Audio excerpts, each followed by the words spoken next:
Hey guys, if you're just jumping in with us, hang out for just a minute and we'll get going through some of the slides here and I'll give you guys a brief introduction and we'll get started. Appreciate you guys jumping in with us today.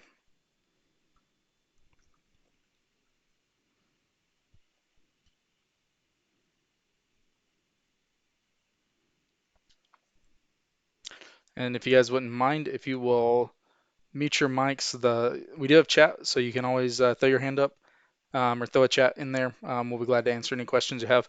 Or at the end, we'll do like a little short Q&A if you have any questions about what we're working through.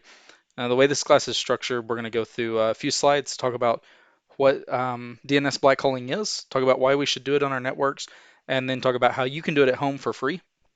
Well, as close to free as you can get. Um, it's cost you around maybe $5 a month, maybe not even that much. I've got some of these stood up in production, and we're paying around $9 a month to run two of them with high availability. So yeah, it should be good to go. But this is our class on securing your PiHole. It's on using a DNS black hole to secure your network. I am IAin'tShootin Miss, or IAin'tShootin Mister, depending on where you find me on the internet. You can check out my Twitter and GitHub. They're available in the slides that I'll make available to you guys shortly. If you find me on Twitter, I'll be here. And then if you guys need me, you can also always find me over on GitHub. More specifically, you can find this class. Let's see if it's going to do the thing again. It always does the thing. That's why you don't do live demos. You can find our PiHole class here. This is going to be the repository that we're working out of for this class. All your directions will be here. A copy of the slides are already available here as an ODP if you want the actual slideshow to modify, or as a PDF if you just want to follow along. And so we've got some stuff on YouTube as well, and I'll give you some links to that in a moment. So let's get back to our slides. So securing your PiHole. We think we're funny, haha, securing your PiHole. Hopefully you guys know a little bit about DNS, but if not, we're going to start with that. What is the domain name system? Why are we talking about doing weird stuff to DNS? The good thing is we can answer all those. So the domain name system is essentially like a giant phone book. It's a big, super old, ugly phone book. And if you don't know this already, the internet's basically held together by like bubble gum and shoestrings and dental floss and like an old band-aid. And domain name system is one of those things that helps hold it together. Essentially, there's a giant phone book that lives in your computer. There's probably another one that lives in your router. There's probably another one that lives at your ISP. And then there's more, and they keep going up and they get bigger and bigger as they go until you get to the seven that basically manage the whole world. And if you're a Lord of the Rings fan, you know there were seven rings made for the hands of men, and that's what we've got is seven DNS servers. And if you get one of those, you can basically wield a lot of power. So it might be important for us to protect it. Basically, the DNS system allows you to take those funny IP addresses like 8.8.8.8 that are hard to remember and don't make any sense to us humans and convert them to something really usable and easy to remember like google.com. And so there's still some issues with that though. One, it all runs over UDP, so it's not a very reliant protocol, right? If you send out a DNS request, it might come back, it might not. It also has a lot of the same issues as an old copy of the phone book. If your DNS records get out of date, it's really hard to find stuff on the internet. So if you've ever, most of you are probably not old enough to remember this, but if you've ever picked up a copy of last year's phone book and tried to call your favorite restaurant and nobody answers or somebody else answers, a similar thing can happen with the domain name system or DNS. And there's not a lot of security on it. It's essentially unauthenticated, and there's been some steps to try and fix that over the last few years. Some have really low adoption, some just lend themselves to people who are really looking to sniff up all of your internet traffic and then do advertising against you anyway. And that's one of the things we're going to try and prevent today. Um, but since it's old, since it's busted, and since it's kind of crazy, let's try and break it. And that's what we're going to do. We're going to go and start breaking that phone book that lives on our local computer. We're going to break the phone book that lives in our home router. And by the end of tonight's class, if you hang with me and you do all the steps, you're actually going to be able to put your own phone book in place on your router essentially, so that any request that comes to that router, you're going to get to decide uh, what exactly gets returned, whether or not people can actually get their traffic, or um, whether or not they're going to get something that you want them to get. And so a DNS black hole is basically lies, and it's lies all the way down. So remember that analogy with the phone book and somebody not being there when you call? Well, this is going to be like going and stealing somebody's phone book, filling it full of new names and numbers, and then putting it back in place. You might be thinking, like, Justin, why would we want to do that? Obviously, it doesn't sound like a good idea. It sounds like this is pretty essential because I don't want to type everything in with numbers all the time to get to the websites that I want to go to. I really just want to be able to type in google.com, right, or duckduckgo.com. And you're right, you do want to do that. But some bad people can do some pretty bad stuff. Um, Basically, if somebody gets a hold of a domain or is able to screw with some DNS records, then they can point you to stuff that you really didn't want to go to. So you may think you're going to google.com. You may accidentally key Google and go to gogle.com, and somebody's got a drive-by piece of malware on there or something like a cryptojacker. Maybe advertisers who are serving up malicious advertisements to you. That was a big one that happened a few months back. There was a CDN, which is a content distribution node, which shares advertising all over the place. And that CDN got infected, and when they got infected, they started serving out bad ads. And when they started serving out bad ads, then people started getting those bad ads. And if they had been doing DNS blackholing, we could have stopped this. You can even stop trackers. So there's specific trackers that things like Facebook and Google embed into websites to make sure that they can track you no matter where you go on the web. You can stop these with a DNS black hole, and you're going to save bandwidth. Essentially, your ISP is charging you for a certain amount of data. Why use that data to junk up your computer with ads that you probably didn't want to see anyway? Also, you can block other things. So if you have children, if you have an environment that you're setting up, a computer environment that you're setting up for a school, for a church, for whatever it is, and you want to control the kinds of content that need to be consumed through that link, DNS is a good way to do it. And it's really hard to overcome this because this is something that's going to happen at the network layer. So I've talked in a bunch of generalities so far. Let's go back a little bit and talk about what the domain name system is. So on your computer, I mentioned you have a phone book, and you do. It's called a hosts file. If you want to see yours, you can go to, if you're on a Windows system, you can go to Windows System 32, drivers, etc. /hosts. You should find a file there. And then there's also another copy of it stored in memory where recent lookups get stored. And depending on how old you are, you may have had to do a DNS flush before. Maybe you didn't know what that was or why you were doing it, but you figured out that you could do it and it helped fix things sometimes. Stuff on the web is always becoming available and unavailable. So every time you want to click on a link and you click on, we'll stick with our example of google.com, you click on google.com, your computer checks to see if it knows where google.com is. So it goes to that phone book, that host file, and it says, hey, Google. It says, hey, is Google in my phone book? And it says, nope, sorry, Google's not in here. And so the computer says, oh, well, if Google's not in here, I know the name of a DNS server, and I can ask that DNS server. 99% of the time, if you're in a home environment, a hotel, cafe, something like that, that DNS is going to be set to the local router that's living on the network. Local routers, a lot of people don't realize it anymore, but the router that you get in your house, maybe from your ISP or one that you get off the shelf at Walmart, it's not actually just a router. It's actually like five things in one, and it's doing all five of those things badly. One of those things that it is a DHCP server. One is a DNS server, which is what we're talking about tonight. One's a router, one's a switch, one's an NTP server. So it's doing all these different multifunctions, but it's doing all these multifunctions badly. And so we're going to actually benefit our household, benefit our home network or whatever network we're working on by taking some of that responsibility off of that router and pushing it over to this other device. But I digress. So when you come onto the network, your computer says, hey, I'm here on the network. Here's my MAC address. Can I get an IP address? The router says, yeah, here you go. I got you an IP address. And it says, oh, thanks. Can you give me the lay of the land? And the router says, yeah, look, we got a DNS server over here. You can talk to it on port 53 over UDP.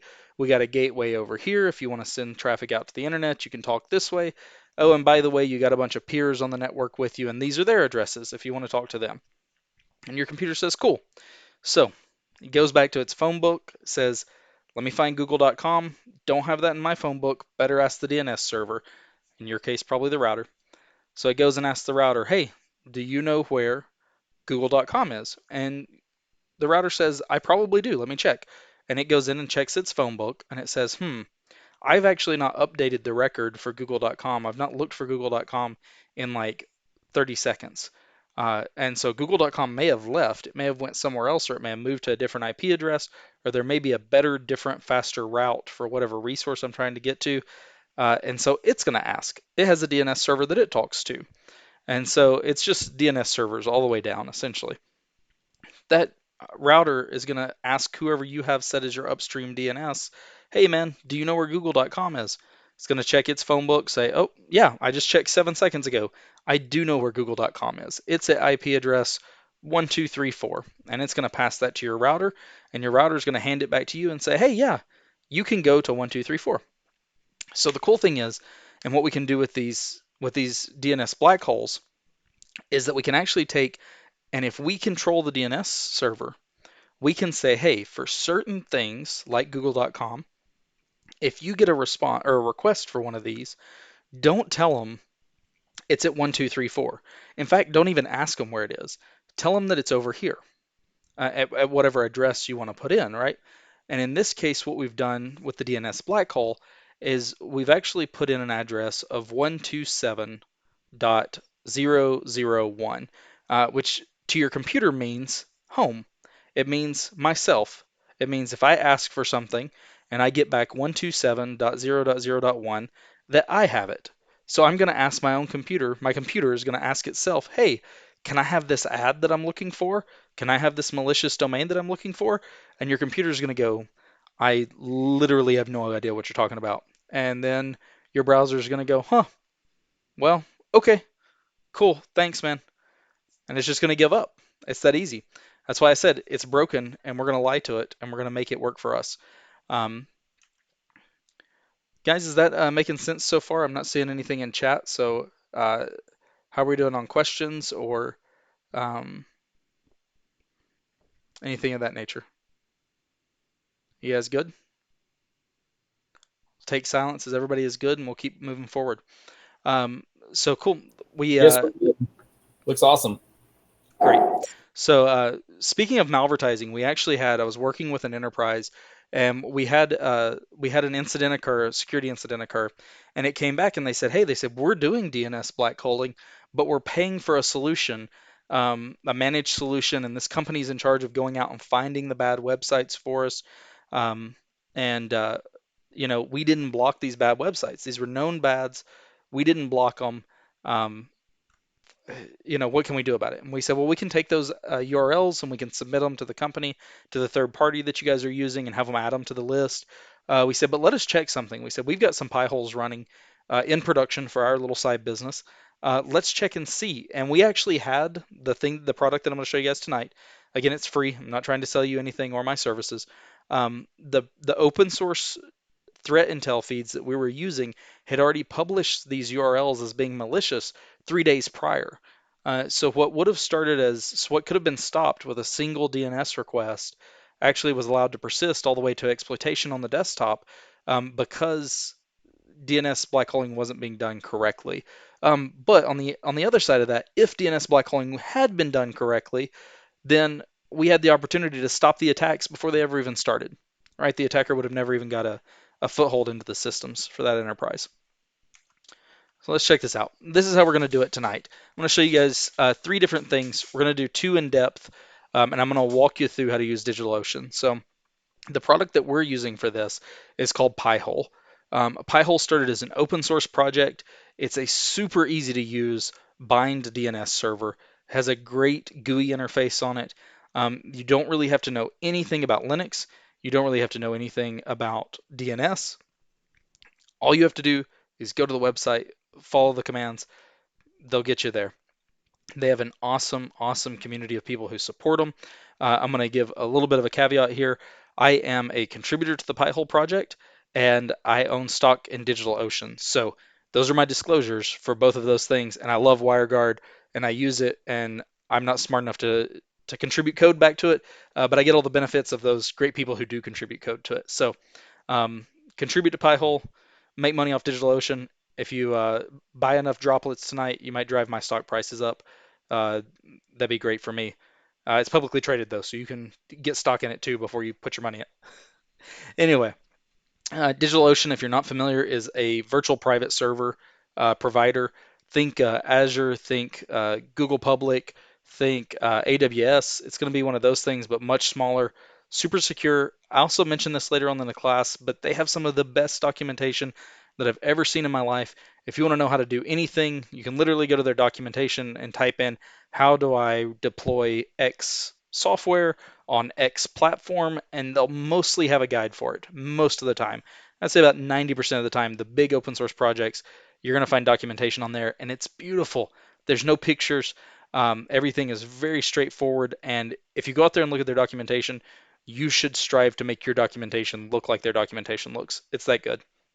And then WireGuard is something that I'm going to talk about. I'm not going to show you how to set it up. We maybe do that in another class. But it's a modern and secure VPN replacement for OpenVPN and IPsec. IPsec's been around for a long time. It's been used for a ton of things, uh, and it does the things that it's supposed to do securely, but it does them slow and it does them with a lot of overhead. And so WireGuard is a new VPN that's been written from the ground up. It was just introduced into the Linux kernel recently, so it has native support there now. It's also available on all modern Windows and Mac OS platforms. I believe there's also ports available now for BSD, Android, iOS. So if you get WireGuard, one of the things that you could do is stand up a VPN to your house or to your network, wherever you're going to host this Pi-hole, and then you could WireGuard yourself or VPN yourself back into your home network, and you're going to get the benefits of this ad blocking, malicious site blocking work that we're doing with the Pi-hole when you're out and about. So I've got my Pi-hole running in the cloud. I've got a my router at my house is looking to that Pi-hole as its DNS server, and then I have my VPN in my house. And so when I go out and about, I connect my phone to my house, and then I get to browse the web wherever I go and not have to worry about ads or malicious stuff. And I get all the benefits and protections of being on my home network. So if you want to follow along with us tonight, you're going to go to github.com. You're going to look for IAin'tShootin Miss, and you're going to find the PiHole class. And when you get out here, this is what you're going to find.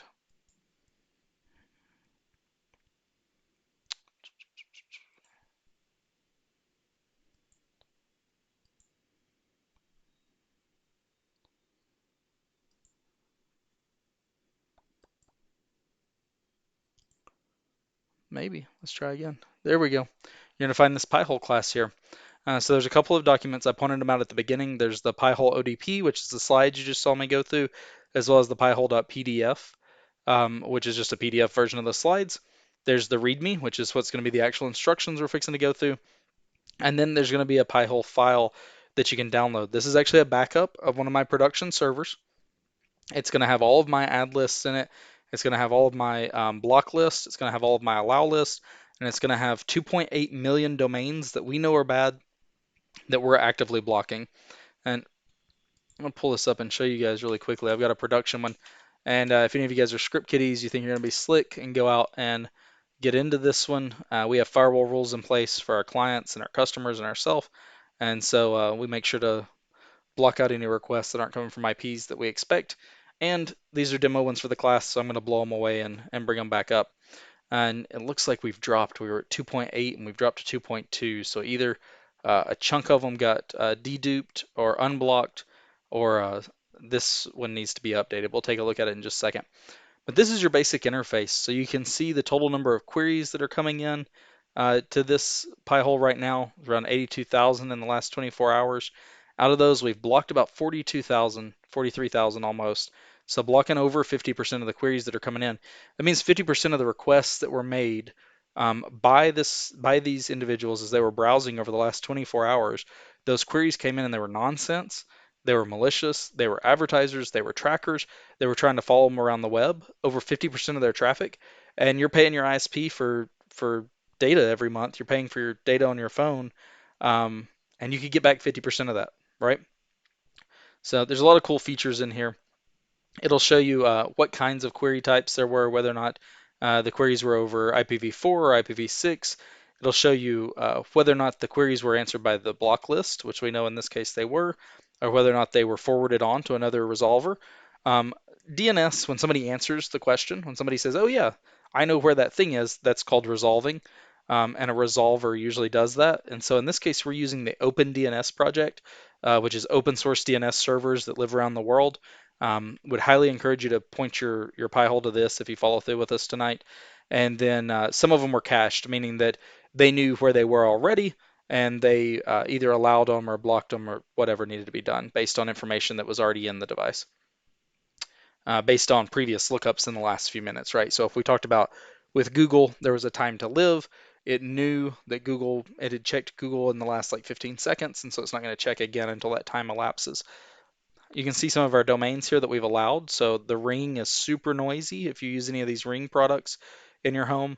If you're doing anything with Unify gear and you're using the cloud controllers, then you'll see a lot of requests for those coming through.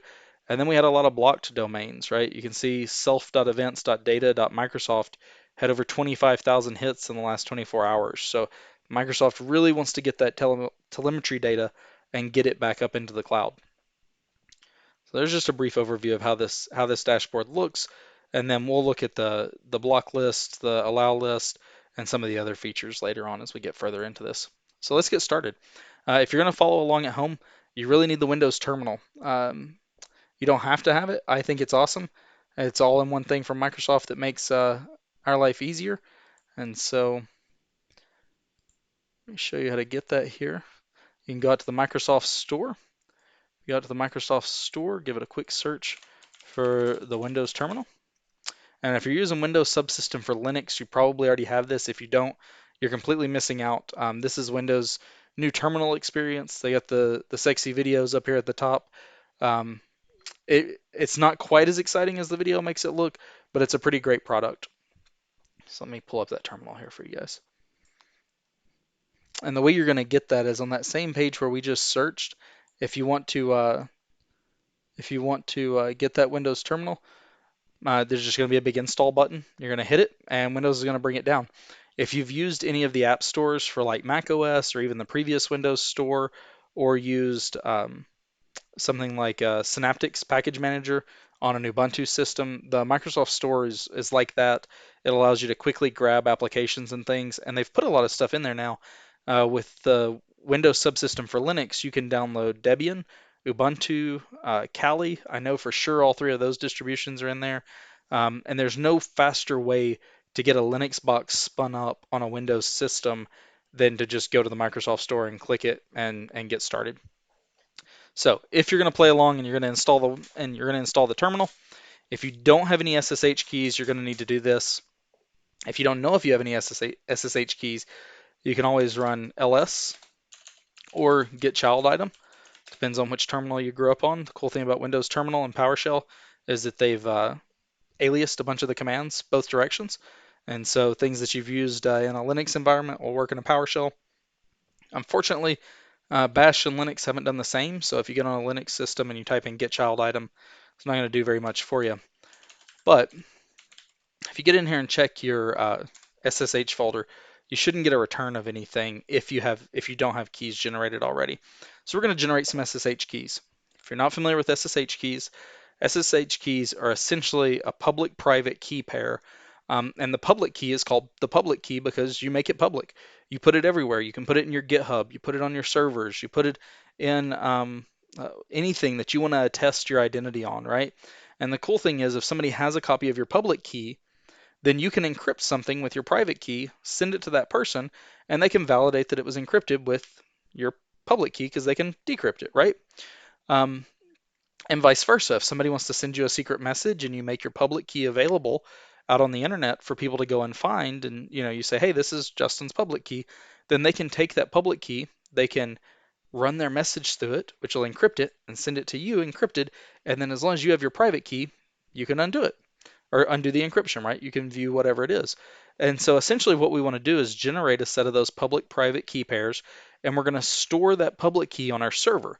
So when we call our server and we say, hey, I need to log into my server, the server is going to say, hey, the only person who's allowed to log into the server is the person who has the other half of this key.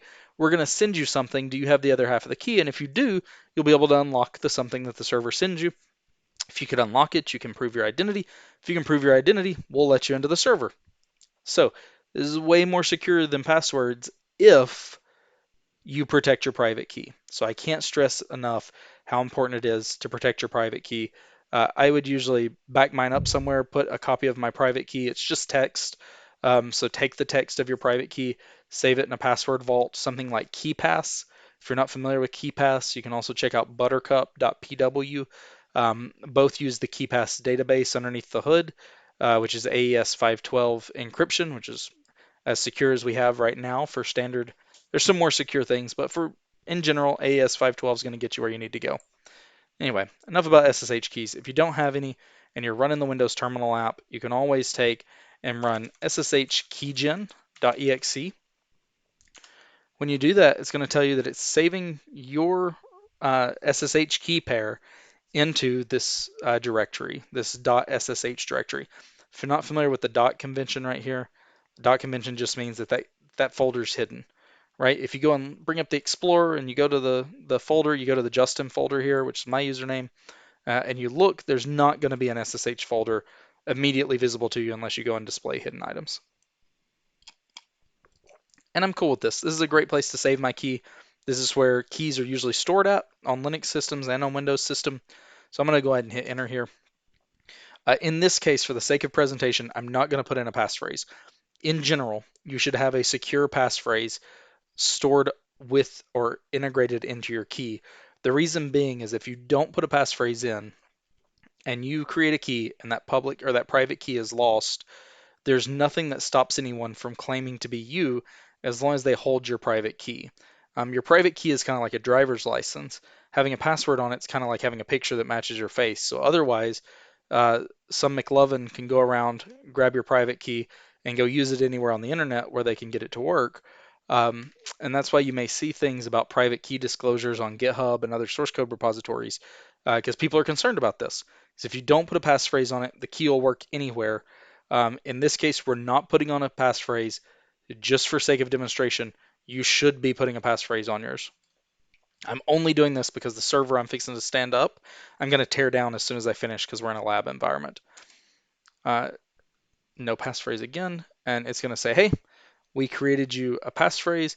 Here is a fingerprint here of what your key looks like. And if I go back and I do a get child item on that SSH directory, I should see that I have two keys now. My ID RSA, which is my private key, and my ID RSA.pub, which is going to obviously be my public key. And I want to make sure that, again, I'm not losing this key. The only one we're going to share with people is the one marked as public, right? We don't share keys for the same reason we don't share underwear. All right, let's pull this up here. So now that we have our keys set up, we're going to go over to DigitalOcean. And DigitalOcean, again, is the VPS provider. They're the VPS provider that we're going to use for this class tonight. They're the one that I prefer. Their costs are extremely low. They do a great job with security, and again, their documentation is beautiful. Um, it'll help as soon as I find where I lost my. There we go. Lose my tabs out here. So when you're looking, if you first get to the DigitalOcean homepage, it's going to ask you if you want to sign in or set up. Of course, go through the sign up process, register whatever your preferred method is, and once you actually get into your account, you're going to be presented with a screen like this. Now, you're not going to have any droplets out here because you're not going to have any projects yet, most likely, if you've just signed up, but I do and I have. And so once you get into your account, you're going to go out here and click, and you're going to go to My Account. Seems pretty straightforward. Once you go out to My Account, you're going to visit your Security tab. And under your Security tab, you're going to want to upload this SSH key that you just created. Now, you're going to think like, oh yeah, I'm just going to upload it, right? Click the thing and it's just going to load me up an SSH key. Not exactly. Remember when I said SSH keys are essentially just text? And so what you're going to do is go out and grab that public key and you're going to paste the contents into here. I'm going to show you how easy that is. In the Windows terminal, you can give a command called get content. And when you do that, you give it the name of a file that you want to see. And if you give it the name of the file you want to see, make sure we're grabbing the public key. If you give it the name of the file you want to see, it's going to give you the output of the key. You need to grab everything from SSH RSA, which is the beginning of the key, all the way down to the end of the host name that it's got here. So I'm going to grab all this content here, and we're going to go over here and we're going to paste it in, make sure that we got it all. Starts with SSH RSA, ends with my name, my host name for this machine today. And then I'm going to put in PiHole class pub key, right? Now you're going to want to put something in here that makes sense to you, something that you recognize so that you know which key you're using and dealing with. And speaking of how awesome their documentation is, if you don't know how to make an SSH key, they literally will walk you through launching SSH or open SSH. They walk you through how you can install PuTTY, and then they'll walk you through all of these steps of opening a terminal, using the keygen, creating pairs, and all that great stuff. So we're going to go ahead and add this SSH key to our account. And we're going to give DigitalOcean just a second to catch up here.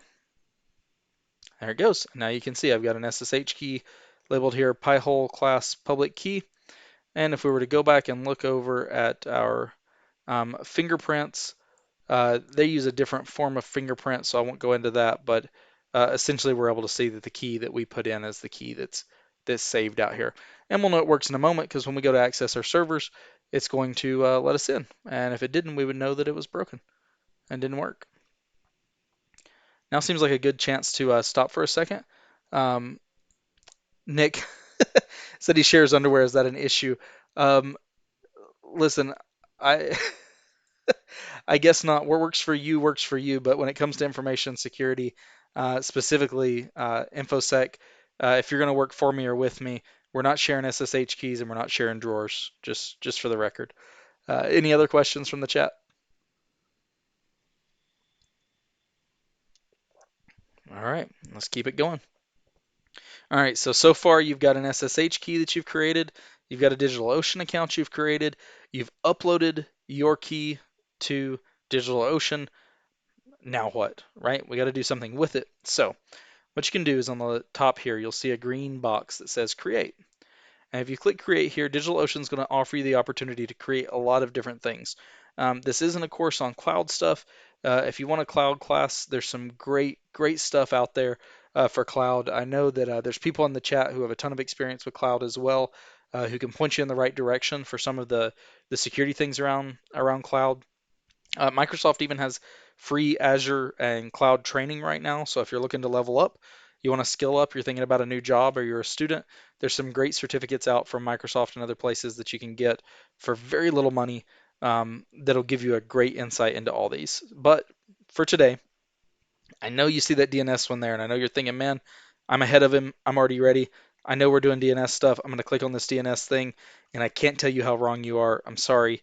Don't click on that.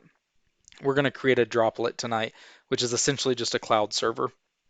Their name's DigitalOcean, so they use fancy, funny names for cloud servers. Um, and once you're in here, I'm going to use Debian for this course.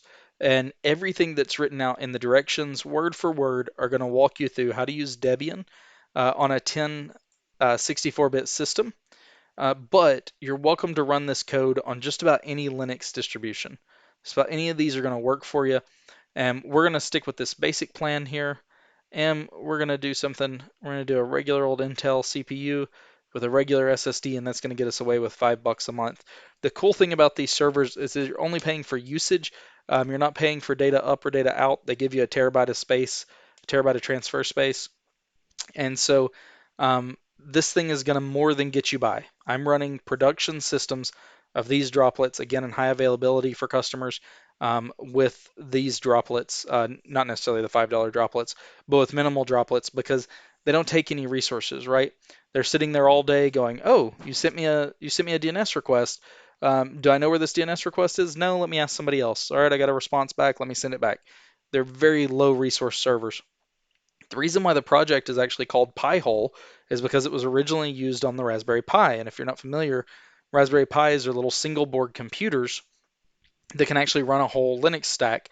And they've gotten much more advanced over the last few years with the Raspberry Pi 4 that just came out that can essentially replace a cloud book, right? A little netbook, a little thin, cheap laptop, or can serve as a thin client essentially.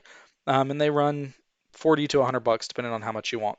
So if you're not interested in running this in the cloud after this class, check out Raspberry Pis. Raspberry Pis are super cheap. Almost all the directions I've given you here will transfer one for one, other than the setting up the cloud stuff with DigitalOcean will transfer one to one to a PiHole, I mean a Raspberry Pi, or you can always set it up on a virtual machine if you want to run a VM in VirtualBox or in VMware Player or something like that, and you're going to leave it running all the time, or you're going to use you could probably set it up on Windows Subsystem for Linux. I wouldn't recommend it, but you probably could. Um, you have a ton of options for ways to run this for very little money. The one we're going to use tonight, though, is this $5 a month plan and the regular Intel SSDs. You can jump to the premium AMDs and premium Intels for $1 more a month, but this will get us by. And we don't need any block storage. You may be thinking like, Justin, I just saw you with like 2 million domains that you were blocking a second ago. Those domains are essentially just one lines in a file, right? And when you send a request, the Pi-hole is going to look at that file and say, hey, is this one of the ones in the block list? Nope. All right, keep moving. Very minimal storage. The thing comes with 25 gigs. I think we're using maybe a few megabytes for the whole Raspberry Pi install as far as the ad lists go, even though we're blocking up into the 2 millions um, of things. For your data center, you do want to choose something close. If you're running it in your home, you're going to have a lot better performance than if you're running it out in a data center. But New York's the closest to me, so that's what I'm going to go with tonight. And then we're going to stick with the VPC network the way it is, and we're going to use an SSH key for authentication. I'm going to warn you of something here. If you use an SSH key for authentication, it's super secure. Also, if you use an SSH key and you don't follow along and you forget to fill out a password for the root ID, and then something happens to your SSH key or something happens to your server, or you accidentally turn on the firewall without the right rules in place, you can legitimately lock yourself out of your server completely. And we're going to talk about how to fix that at the end. If you do get completely locked out of your stuff, you can always come back in here and spin a new one, and it'll restore it back to the image, and you can go back to that part in the process and start working through from scratch. But tonight, we're going to go with an SSH key, and we're going to use our PiHole class public key. If you wanted to, you could also generate a SSH key here at the time of install if you wanted to have separate SSH keys for all your servers. If you're in a super secure environment, you may want to do that. And then finally, we're going to choose a host name. I'm going to call this PiHole class because this is our PiHole class, because I need to distinguish this from other production systems I'm using. And then I'm going to leave it in my default project. If you want to add tags here, you can. You can add tags for anything to search through your stuff. And then if you want to, for an extra $1 a month, you can enable backups. I actually have scripts that I'll show you at the end of this class. I have scripts that'll build one of these Pi holes absolutely from scratch with just a couple of clicks. We're not using those tonight because I want you guys to understand the concepts, understand the keys, and all this kind of stuff. But we have scripts that we use so that we can use them with Ansible and with other things to just say, hey, I need a Pi-hole server, and it just spins one up and puts it into production. You could totally do that. If you don't want to do all that, and you don't want to use scripts and that kind of stuff, or that it makes you uncomfortable, or it's out of your depth, you're not really sure what's going on, you can enable backups here, and then if anything fails, you can always roll back a week up to 4 weeks for a $1 a month. So let's see, what does it not like about I have a space. You can't put a space in your host name. It's not smart enough to delete the space for some reason. And so you're going to create a droplet out here. And once this spins up, you're going to see that it's going to build it out right here. And in just a second, it's going to bring it online and it's going to get us an IP address. And we're going to grab that IP address. We're going to jump back over to the terminal. And for the rest of the class, essentially, we're going to spend our time at the command line. So I'm going to take just a few minutes. I'm going to go ahead and grab this IP. If you're following along at home or if you're not, I'm going to put the link to the GitHub in the chat real quick. I'm going to step away for 2-3 minutes. We'll start back at 8 o'clock.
Yes, real quick before we get started back, appreciate everybody coming out tonight and hanging out with us here. I hope you guys take something from it and can learn something cool from it.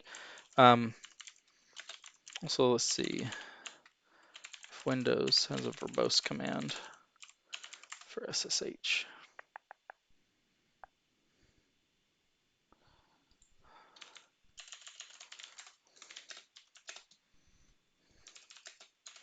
We'll give everybody a moment to get back and we'll get started on the hour here.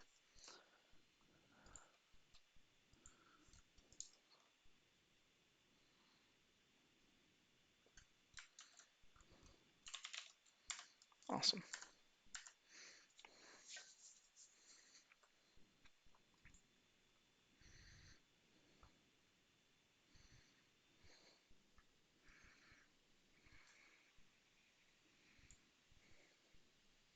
Guys on the live stream, can you see the screen well and can you see clearly? Is it sharp enough and is it large enough?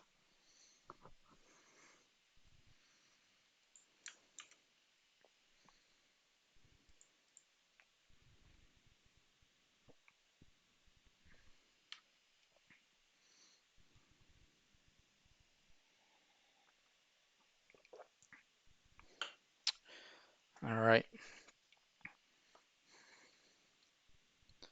Looks good to me too. All right, great. Thank you. All right, if we're good, it's 7 o'clock or 8 o'clock, we'll get started back. Um, really quickly, you want to make sure you grab that IP address from DigitalOcean. If you didn't see where that came from, you can see there that as soon as it finished building out the PiHole, it gave me an IP address.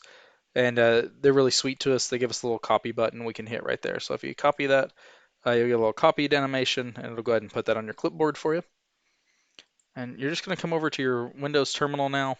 And Windows has done a lot to make it really, really easy for Linux developers and other people who are familiar with Mac and Linux and BSD to jump over to Windows. And one of those things is giving us native SSH commands within the PowerShell or Windows terminal.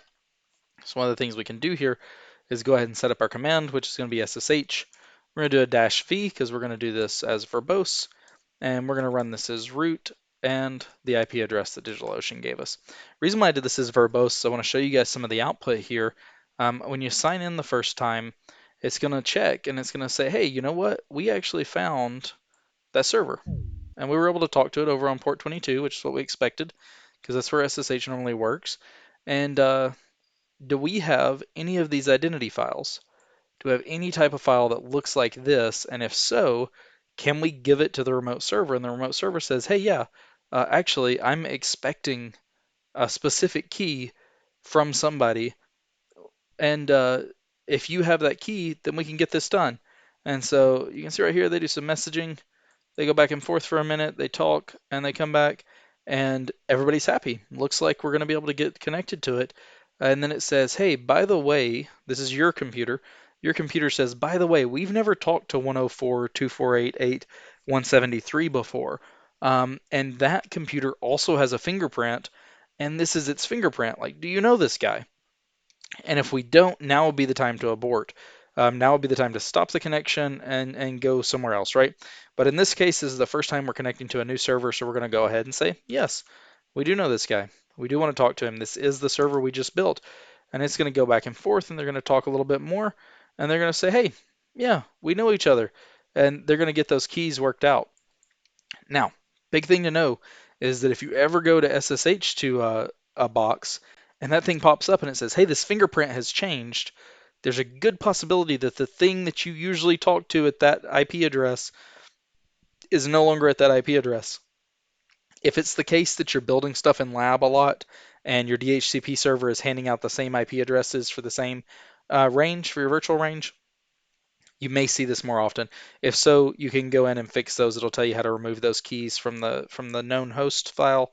And if not, and it's a production system you're connecting to, you want to reach out to somebody, reach out to your security department. If you are to your security department, you might want to find out what that means if the fingerprint's wrong, because something's happened, something's different. But we're in our PiHole server. If you've made it this far with us, you've just built a Linux server. You've stood it up, you've installed SSH keys, and you're now talking to it securely from your house. So congratulations. uh, you're on your way, moving on up. I'm going to give it a quick clear to just clear the screen there, make it a little bit easier to see. And the very first thing we're going to do with our new server is we're going to type in the password command. And no, I didn't mistype it. It's passwd. You're going to type in that and you're going to hit enter. And it's going to say, oh, you want to set up a new password? You're going to say, yep. And so you're going to put in your password here that you want to use. Use a nice, long, strong passphrase. Make sure you save it in your password vault, whatever that is, whether it's KeePass, Buttercup, LastPass, 1Password, whatever it is you're using, because you guys are using like a password management service, right? You wouldn't just be trying to remember all your passwords all the time, because that'd be crazy and you'd never be able to remember all the long and complex passwords that you need to use online to keep yourself safe. It's no different here. But make sure that you get this password updated successfully. If you don't, and for any reason you get locked out of the server, you're not going to be able to gain access to it. And if you don't set a password, that still doesn't mean that there's no password. It just means that you never picked one and you're not going to be able to get back into it. So I can't reiterate enough how important it is that you run this command and you set this password. Um, there's another step we want to take. You notice that I logged into the um, the server with SSH. Had a password been set, these droplets out of the box actually will allow people to log into the root account. The root account's kind of like the God tier account. It's your deity account. It has complete and utter control over the entire system. It would allow you to log into your root account with a password. And this is really bad for a number of reasons. One, as soon as a computer comes onto the internet, if it's on the public internet, like your server is, there are people who are just scanning the internet constantly looking for port 22. And as soon as they find port 22 open, they're going to start hitting port 22 over and over and over again. And they're going to be using common passwords that they find, and they're just going to password spray you. And you're going to see your auth log start to fill up, and you're going to see stuff from Singapore and China and America and Europe and New Zealand and Australia. You're going to see places everywhere. Everybody's going to be trying to break into your server as soon as they figure out it's there. And it usually takes about 15 minutes. Within about 15 minutes, your server's going to start getting knocked on. And once one of them finds it, the rest of them are going to come. So we can nip this in the bud pretty quickly. We can go ahead and type in nano and then etc. SSH, which is the SSH directory, and then the SSHD config. And if we go to the SSHD config, we can look through here, and this is all the things about your SSH server um, that are important, like what port's it going to run on, which addresses should it listen to and for, what keys should it use, are there any limits on ciphers and logging, and where should I log if I'm going to log, and all that great stuff. But here you'll notice that there is this nasty little entry in our SSHD config called permit root logon, and it's set to yes. And that seems like a good idea at first, right? Like we want the root to be able to log on. And that would be true if that didn't mean that our box was going to be getting attacked, literally just constantly and frequently and persistently, and it's never going to stop. And if you think I'm joking, spin up one of these things. Don't put an SSH key, put like a common password on it, and wait and see how many minutes, literal minutes, it takes to get popped. If you want to get popped really, really fast, you should be able to put in something like summer 2021 as your password, and wait maybe 15 minutes, maybe 25 to see how long it takes for somebody else to get on your server. So what you're going to do to fix this is right here where it says permit root login, you're going to go ahead and change this to without password. Now you might think, Justin, this is insane. That's even worse. If I don't make them use a password, then they're just going to log in anyway. Like, this guy's an idiot. What is he talking about? That's not actually what without password means. It's a bit of a misnomer. Without password actually means that they're not allowed to use a password to log in. They can only get in if they have the other half of that cryptographic key that we talked about earlier, right? So you've got the private one that you held onto and you're protecting. You put a strong passphrase against it so that it can only be used with a strong password, and you put the public copy of it onto your server so that you and your server can talk securely. And this guarantees it. So you're going to come out here and give it a little Control O. I'm just going to save the file, and then you're going to give it a Control X, and that's going to take you back. So now you also want to restart your SSH server We're going to do that in a moment. We're going to restart the whole server, and so it's not essential that we do it now. But restarting that allows the SSH service to restart. And by restarting the SSH service, we're going to make sure that that new configuration is picked up, because any config changes we make without changing or resetting the service aren't going to take effect until that service is brought back up. So now that we've just built it, we need to make sure it's up to date, and we can do that using the apt package manager. And we'll say run apt update. So go out and check and see what packages are available, and go ahead and install those packages. So it's going to say apt upgrade, and then respond yes to any prompt. Because right now we're just dealing with OS upgrades, we're just dealing with standard stuff. Once we get software on there, we probably don't want to be doing that. But this will work for our initial purposes. And you're going to see it's going to go out to all these different trusted repositories. These are the default Debian repositories. And it's going to find everything that needs to be updated. And it's going to go ahead and start pulling down those updates. It's going to make sure that all the packages are unpacked, they're in the places that they should be, that they're cryptographically signed the way that they should be, and get everything in place for us. And we'll be set up and ready to go in just a moment. These are actually really fast. Linux, if you don't know, Linux uses like minimal resources across the board compared to other Windows and like Mac OS systems. They're just built as leaner machines, or as leaner code essentially.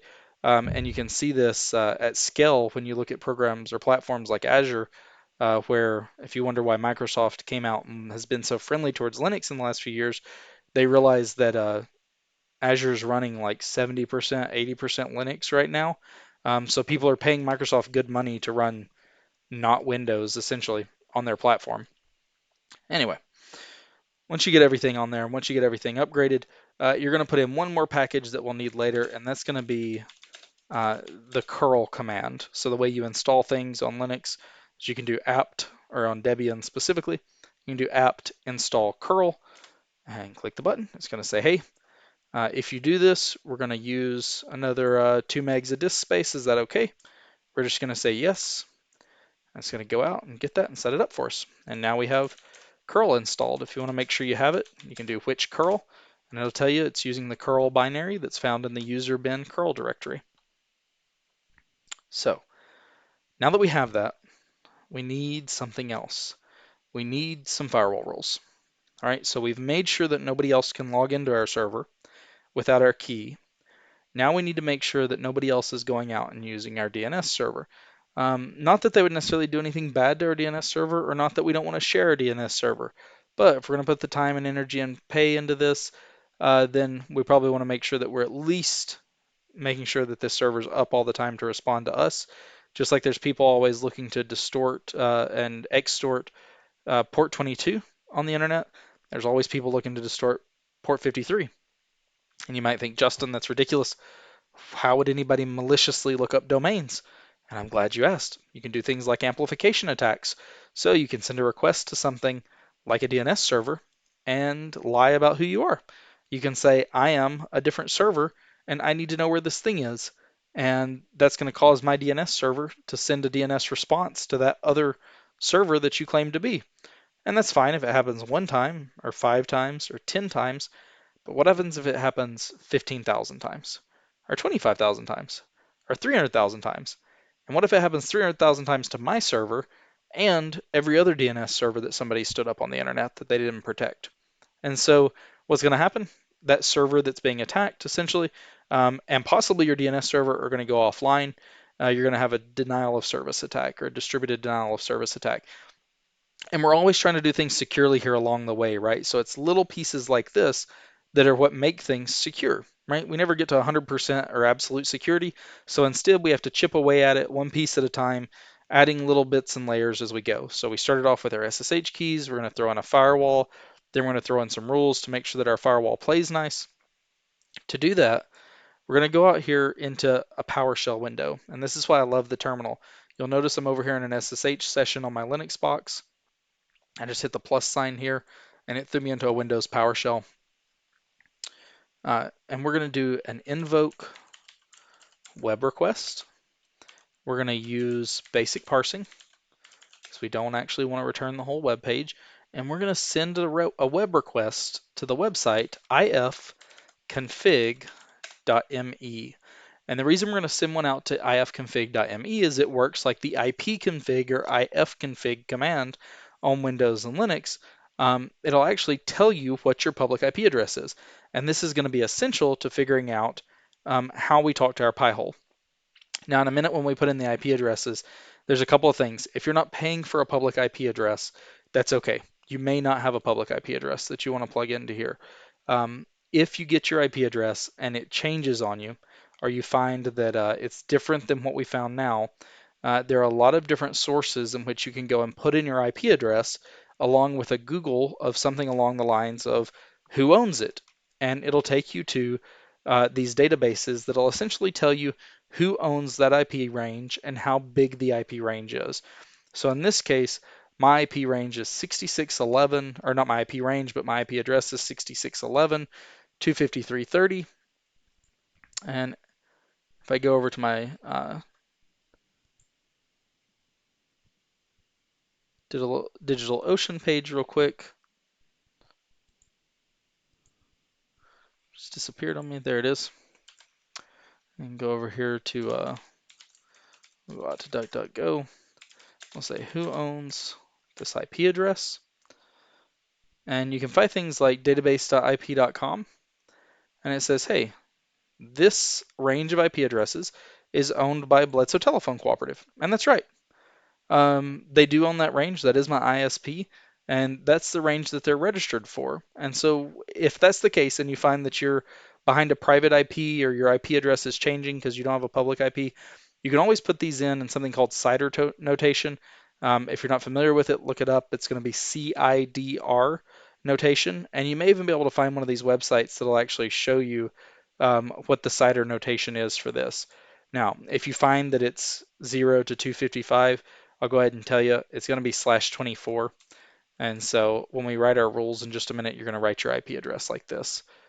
So 6611.253.30 is mine, and then /24 gives it the range. And that's a subnet mask, and we're definitely not going to go into that in this class. That's outside the scope of what we're going to be able to cover here tonight. So let's grab that 6611.253.30 there from the content line. And again, all of this is in the class. If you're not keeping up or you didn't play along with us, you can always go to the GitHub afterwards and get this information. And we're going to use something called the UFW. It's a firewall that's in Linux, and it's not there by default. And so you're going to do an apt install UFW. It's actually just a really easy to use skin that goes over the top of the built-in firewall called IP tables. And so when you run UFW, it's really just going to plug in firewall rules for you without you having to do all the dirty work. And what we're going to do is we're going to say UFW allow from the IP address that I'm at to any port 22. So any is actually the IP address here. It will be like putting in your internal or your externally facing IP address, but for now it'll work with any. I'm going to do port 22, and SSH works over protocol TCP, and so we're going to plug that in. Now again, if you needed to, you could always put 0/24 here, or whatever the range was that you discovered for your service. But I have a public IP address. I'm publicly addressable at that space, and so I'm going to leave it like it is. And UFW is going to get mad at me. Let's see what happened here. Invalid syntax. Oh, yep, that would be invalid syntax. If you don't complete your commands, then they don't work. So you can see here I said UFW all, and this is actually going to be UFW allow. And we'll see the rules are updated. And I want to put in another rule of 53. This is going to be for our DNS, and that's going to change to UDP. And then we're going to put in another address for 80. You can always set up a PiHole with a SSL certificate or a TLS certificate. We don't for the purposes of this class. We really assume that you're running them behind a VPN or inside of your perimeter if you're not setting them up in the cloud, and if you are, that you're using effective rules, firewall rules like this. And then we're going to add UFW enable. Now, if all this works, when I hit UFW enable, it's going to put in 3 firewall rules one for port 22, one for port 53, and one for port 80. If I lock myself out right here and I didn't set a password, that's too bad. Unfortunately, unless you're going to take the time to break it back into your server, then you're locked out. There's not much you can do about it. I've went through this a couple times, so I know that these rules work, and I'm going to go ahead and put them in. And it's even going to tell you if you do this and you're wrong, you may lock yourself out. So are you sure you want to do it? We're going to say yes here, and it says that I'm active. It's enabled. And if I give a quick W and print out, I can see that my session's still active on the machine and that I didn't get kicked off, right? If you try and run this W command and you don't get back any response and your SSH session appears to be hung, it probably is. You probably put in one of your firewall rules incorrectly, and you've probably locked yourself out of the machine. There's a way to fix it though, and I'm going to show that to you really quickly. So over here on DigitalOcean, if you're looking at your droplets, you can always select the droplet name, and you can see its IP address. Make sure you have the right one and everything. And you can come over here to I'm going to say it's snapshots. Let me go back. It must be destroy. You can always go to destroy and you can click rebuild. Now, when you rebuild it, you want to make sure you rebuild it with the same image, this 10x64, and then this will unlock that rebuild button. This only needs to happen if you didn't follow the directions and you didn't set a password. If you set a password earlier, then you'll actually be able to log back in, and I'll show you how to do that. If you didn't set a password, you're going to need to rebuild. Now, when you rebuild, you're going to need to roll all the way back up to the top of the directions and start everything over because it's going to build it completely from scratch. The only thing it's going to have on it is your private key, and that's or a copy of your public key rather, so that you can SSH back into it.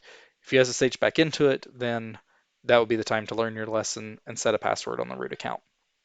If uh, you set a password on the root account, you can come up here to the console button here, and it's going to pop out a terminal window, just like this one. And it'll ask you for your user ID. You'll put in root. It'll ask you for your password. You'll put in your super awesome password. And then it's going to put you to a window like this, and you can do UFW and disable. And that's going to turn the firewall back off. At that point, you'll be able to go back to Windows and restart your SSH session, clear out your firewall rules, and all that kind of stuff. If you want to see what your firewall rules are, you can always run UFW status. And I like to throw in verbose because I want to see everything, and I like for it to number them. So I can see I've got a default rule that's deny all incoming, allow all outgoing. I don't have any routes enabled, and I can see the rules that I set up earlier right here. I want to add in a deny command. You still have your the droplet thing pulled up. I can't see the command. There you go. Thanks, man. I appreciate you. Yep. Thanks for speaking up like that. If you guys see anything, always feel free to throw that up or to throw that out there. So what I was saying before is when you go to log back in through the console, it's going to ask you for your username. It's going to ask you for your super awesome password, whatever, and you're just going to run UFW disable. And when you run UFW disable, it's going to turn back off the UFW firewall, and you're going to be able to go back to Windows and restart your SSH session. So Hey, here, Jeff. yeah, go ahead. Hey, quick question. So you're saying if you did like do a typo on the like firewall rules and you locked yourself out, you can get to a console session from the DigitalOcean website? Is that what you're saying? Correct. As long as, let me bring that back up, and As long as you set up passwords, as right? long as you set a password, you can use this Okay. console button right here, and I it'll can't see. actually. Is your screen supposed to be like I guess I'm always the edges are getting cut off for me on either side a little bit. Ah, there we go. That's Okay, cool. there we go. Thanks. Yeah. There's So, the console. so Okay. yeah, there's the console command right there in that corner. And so if you click on that console, it's going to pop up. It'll take you to a normal terminal, like you were using VMware or ESXi or Yeah. something like that. Right. And if that's the case, you just put in your username, put in your password, and disable the firewall again. If you didn't, you can always go to destroy and click on rebuild. That keeps you from having to put back in all the directions again.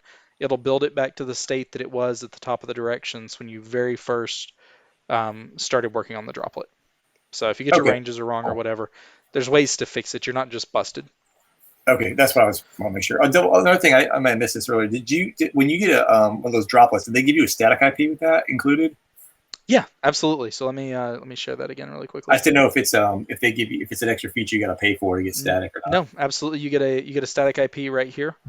Can you see that Yeah, I see on the that. I screen? just wasn't sure if that's like always included or it's Yep. for the five It dollars a month or Yep, see if it's always included. And then you also get a private IP. I didn't talk about this earlier, but for the private IP, if you put two things or three or four or five, even whatever, however many droplets you want to build, if you build all your droplets in the same data center, they'll put them on the same VLAN for you by default.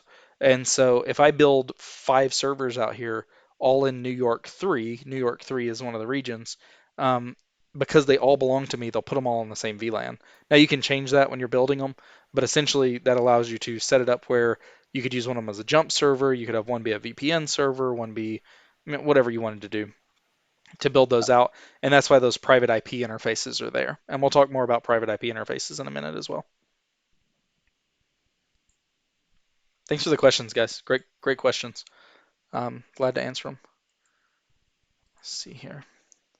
So back here, if we run a UFW status verbose numbered, it's going to give us our firewall rules here. And I actually want to add one. This firewall works from top to bottom. And so anything that I put in here is going to go to the bottom of the rules because it's the last thing entered. And so you got to be careful of how you write your rules. You want your most explicit rules at the top and your least explicit rules at the bottom, essentially. And I'm going to do, even though the default is to deny anything incoming, I like to be explicit instead of implicit. And I'm going to say we need to put these rules in here. And if I rerun my status verbose numbered command again, I'm going to see that it now has actually added an IPv4 and an IPv6 rule that says, hey, any of the IPv6 that's coming in, go ahead and just block it too. I don't care if anything's coming in and it's not from me and it's not on 22, 53, or 80, cut it out. I don't want it in here. Now's a great chance to talk about DigitalOcean's documentation. DigitalOcean has a UFW firewall essentials um, documentation set. It's in the instructions for this course. I'm going to go ahead and link it in the chat as well. And if you have any questions there, you can always use this. We had a question in the chat. Nick J said, "Does IP tables work off whitelisting for rules?" Um, I'm not sure exactly what you mean by that. It is implicitly blocks when you first turn UFW on. UFW is just a front end for IP tables that allows you to use this common, like more generic syntax instead of having to learn the IP table syntax. Um, and so it's always going to work from least explicit to most, or from most specific to least specific if you put them in that way. That's how you should be writing your firewall rules. So Otherwise, it works from top to bottom. there's nothing inherent like the default rule set when you set it up. There's two default rules when you set it up. The two default rules are if direction is out, allow. So allow out any, and then there's block all in. Those are the two rules by default. Okay, so it's automatically blocking everything coming in. Yep, You actually, absolutely. but once you actually go in and you start writing rules, you have to explicitly say deny in. It doesn't default to that. You don't, but these droplets are built up. And so I'm not sure if the recording is going to catch your question, so I'm going to repeat it just for posterity. So the question is, once we start adding rules, do we have to explicitly block all in? Does that change the default rule set? And it doesn't. UFW is showing you the rules that you put in. It still has that allow all out and allow all, block all in that are being obfuscated. You're not seeing them here, but they still exist. And that's in that default deny here at the top. It's telling you what other rules it has essentially. These are the rules that the user has put in. If you went into IP tables and did a list, IP tables would actually show you the full list of rules that were there. The Okay. reason why I explicitly recommend putting in a deny any rule here is because the droplets have IPv6 capabilities. And so I want these IPv4 and IPv6 rules to be explicitly defined. I Okay. don't trust the default rules. I know they're out there. I know they probably work, but it makes me sleep better at night knowing that I put them in. Fair enough. All right, cool. So now we've done that, let's grab our PiHole. So this is the time, this is what we've all been waiting for, right? The opportunity to actually go out and install PiHole. If I can find my, you guys aren't seeing that documentation, are you? So I didn't make it visible. That would probably help. You guys got to keep me honest here. If you guys can't see what's going on the screen, just tell me I'm goofy. So this is the documentation we've been working off of. If we go over to the PiHole website here, if I put it in correctly, we're going to see a big blue install button. And we're going to click it, and it's going to take us to the GitHub and tell us how to install. There are other options though. I mentioned that you can run this in a virtual machine. I mentioned that you can run this at home. You can run it on a Raspberry Pi. There's 100 ways you can run it. That's still true, and you're going to find all that information here. Tonight, I wanted you guys to get used to setting up a droplet because they're super useful to be able to spin these really inexpensive machines to temporarily try out things and work on stuff and have access where you're actually doing networking across a WAN link. But you could always spin this up in Docker if you wanted to.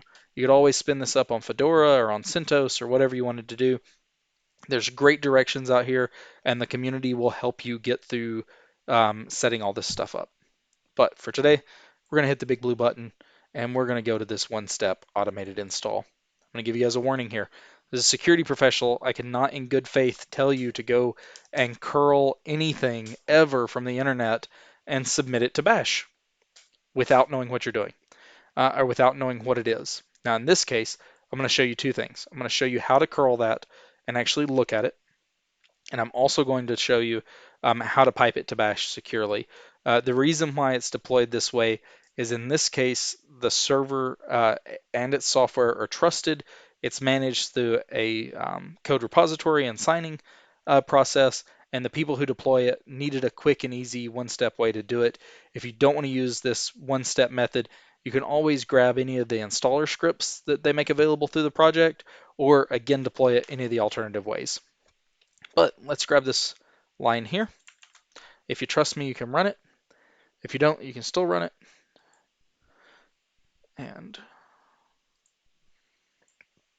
we're going to come out here and we're going to paste that command in, but we're not going to hit enter. We're going to erase the pipe, and we're going to give it a script.sh. Now what curl does is curl is a web utility essentially. It goes out to different websites that you give it the URL for, and it grabs whatever's at that website and it brings it back. So in this case, we're going to tell the computer, run curl with these commands or with these options, go to this link, whatever you get back, I don't care what it is, anything that you get back, put it into this script.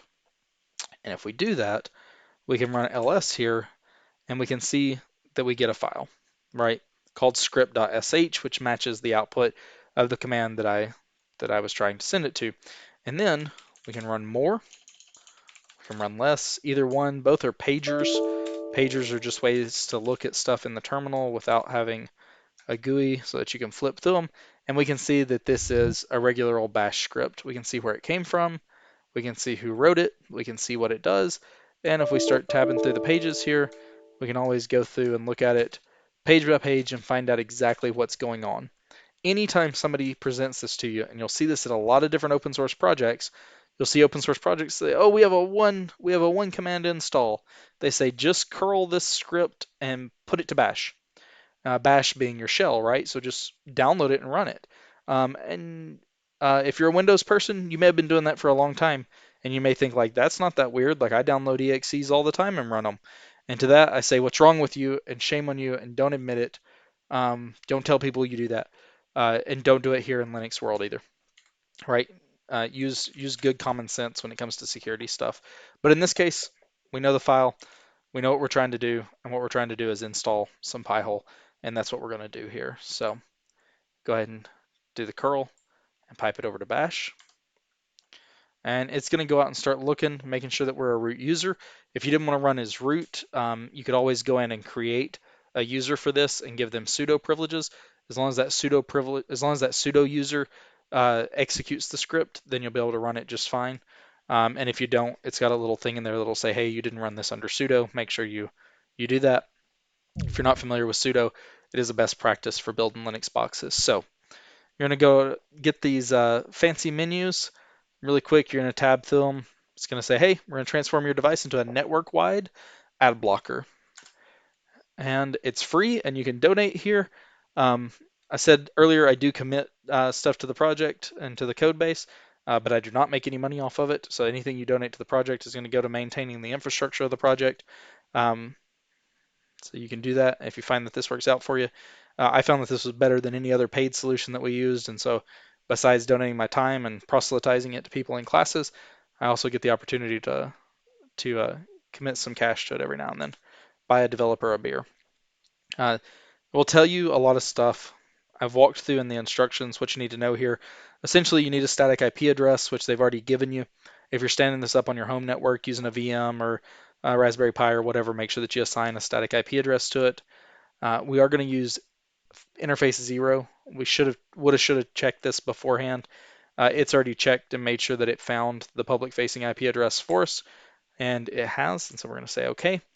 And then this is where we can select our upstream provider. If you've been with us since the beginning of the class this evening, we first started off talking about how DNS is like a really big phone book. And if somebody doesn't know where something is in the phone book, they can ask people with larger phone books where things are. So what you're doing here when you pick an upstream provider is you're picking who's going to have the bigger phone book. If you can't find it and your server can't find it, who can they ask? Depends on who you trust. There's a lot of people in here that you can talk to. Cloudflare has one. Cloudflare is one of the largest CDNs on the internet. Cloudflare is going to make their money by packaging up your request associated with your IP address to the kinds of places that you go to and then sell that to advertisers.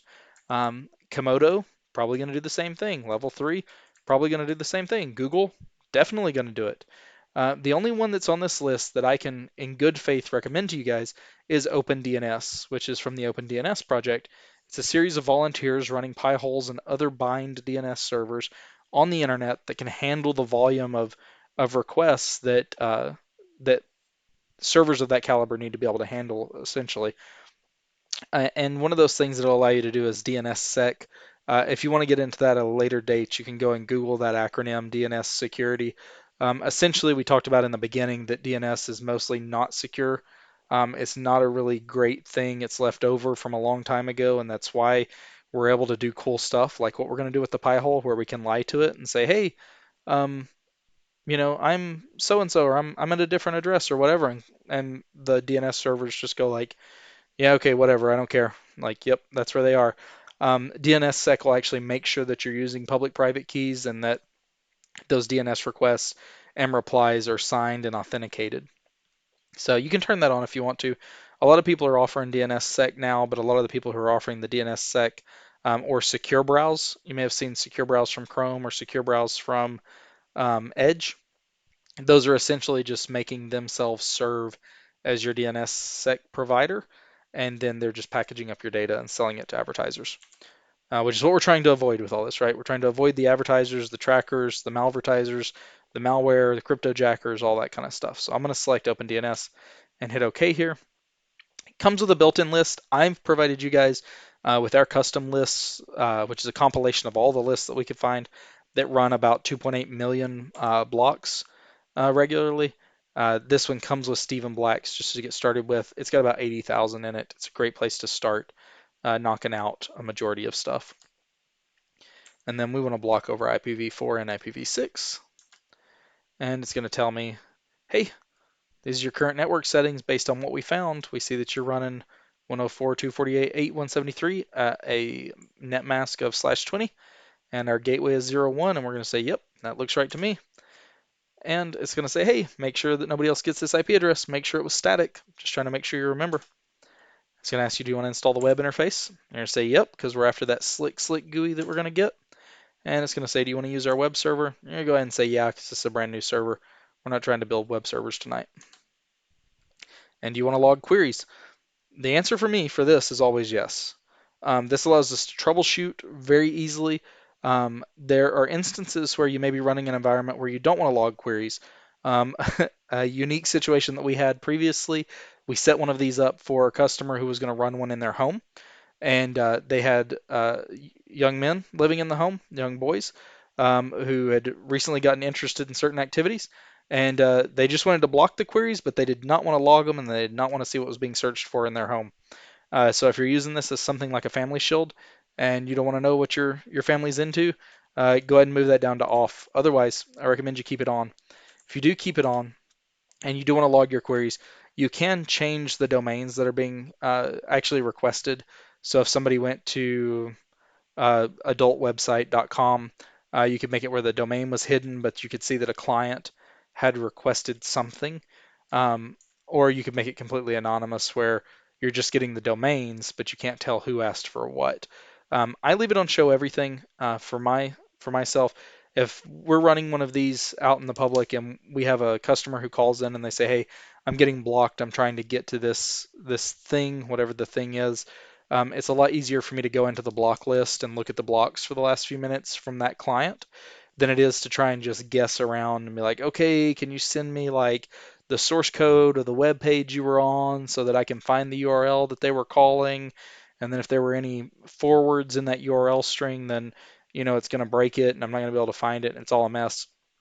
So if you just want to block them and you don't care and you don't want to keep any logs, you can turn these off or set them to anonymous. Otherwise, I show everything. And it's going to run through. It's going to check everything for us, and we should hopefully end up with a working PiHole. And while this is running, this is a great time to stop again for questions.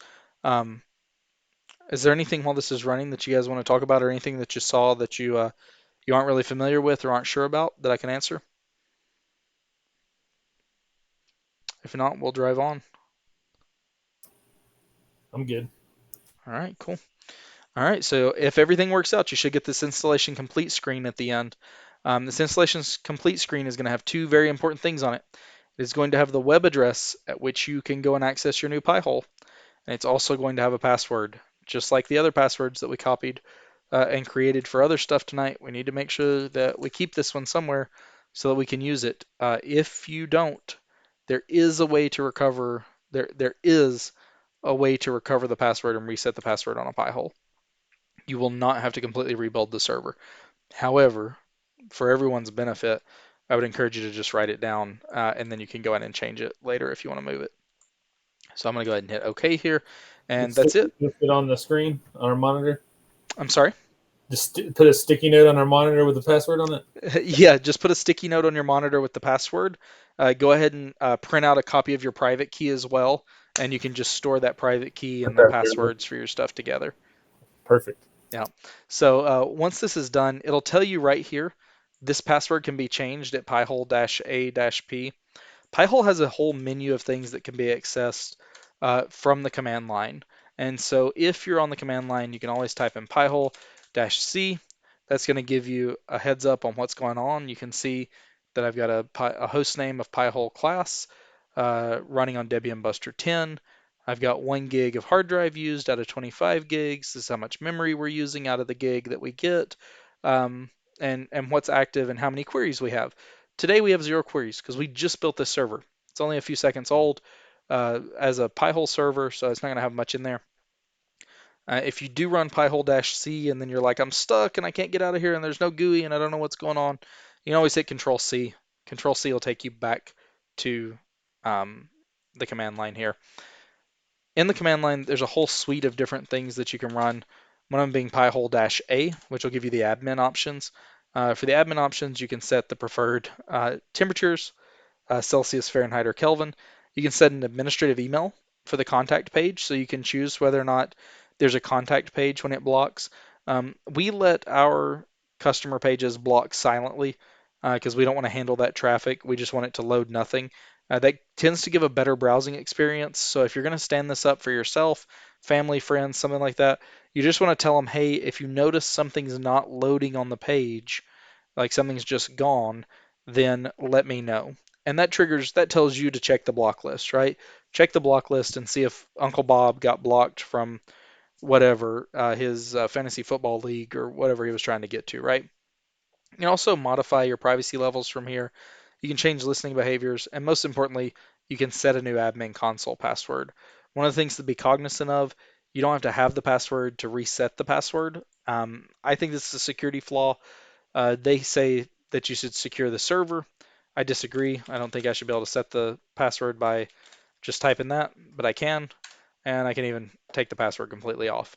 I don't recommend you guys do this. Obviously, if you're going to have that web gateway or the web GUI that I'm fixing to show you guys exposed to the internet, which you are unless you're standing this up in your house, then you need to keep a password on here, at least something, right? So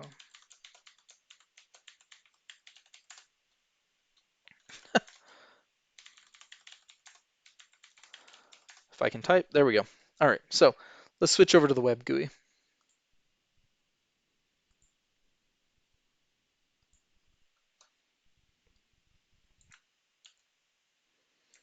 So on the web GUI here, it said that our GUI interface for the PiHole is going to be accessible at 104. This is IP addresses specific to mine, obviously, but 104. Are you guys getting? Oh yeah, you guys are getting this crazy ad page. Hopefully it's not cut off, but you can see it's at the IP address /admin, and that would have been in your terminal as well. So you can see here we've got about 80,000 ads on the block list so far that it's looking for. And so far it's got no queries, nothing's been blocked, and there's no percentages blocked. And we can go here and click login, click on password, and that's going to give us the GUI that I showed you guys at the beginning of the class. If you have people who are complaining after you install this, you put this on your home network, and your girlfriend says, hey, I can't get to Victoria's Secret, blah, blah, blah. Now I can't shop on their website, it's blocking me or whatever. You'll be able to come out here and click on the query log. In the query log, it's going to very simply say, for this example, victoriasecret.com blocked. And there'll be an option here to allow list it. And you'll click allow list, and you'll tell the person, hey, redo that redo that query, right? Try and go to that website again. And guess what? It's going to go there. If that doesn't fix it and you still think it's broken and you still think it might be the PiHole, you can come over here and click the disable button. If you click the disable button, it gives you a couple of options. You can do it indefinitely for 10 seconds, 30 seconds, 5 minutes. If you pick one of these custom times or one of these times that's here, when it completes that time, it's just going to turn it back on. So the thing's still going to work as a DNS server while it's disabled. It's still going to answer questions, but it's not going to block anything. And that's the important part. Disabling the blocking doesn't actually disable the DNS server. It's going to continue to answer questions. So you're not going to take your network down if you disable this temporarily. If you shut down the whole server, on the other hand, that's a whole nother story, and you're going to take down your server. So earlier, I recommended that you guys go to the GitHub page, and I recommended that when you were at the GitHub page, that you looked at the different files that were available out there. And one of those files that was out there was PiHole something something something a bunch of nonsense.gz. You can see it right here. It's the last file that I added in here. And that is going to be a backup of one of my production servers. So for the last few years, we've been curating different ad lists, putting them in, getting a chance to make sure that they were blocking the things that we wanted to block and not blocking the things we didn't want to block. And so I've made that data available to you guys. You may also get some query logs in there. I'm going to show you how to keep from importing that into yours, but if you're following along at home, go ahead and download that file. You're going to need it for the next step.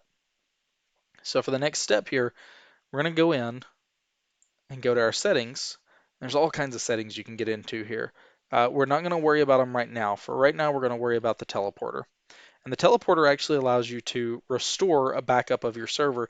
And this is how we're able to build servers so quickly. So we have an Ansible script that spins up the PiHole and gets it all into production for us, installs all the tools we need, puts our private or our public keys in place on the server, sets passwords that we want, and then puts this file in place. So I like to turn all these off because I don't want all this other junk out of my backups. In this case, for you guys, you just want to pull in the ad lists because we're going to get you that list of 2.8 million domains that you can block.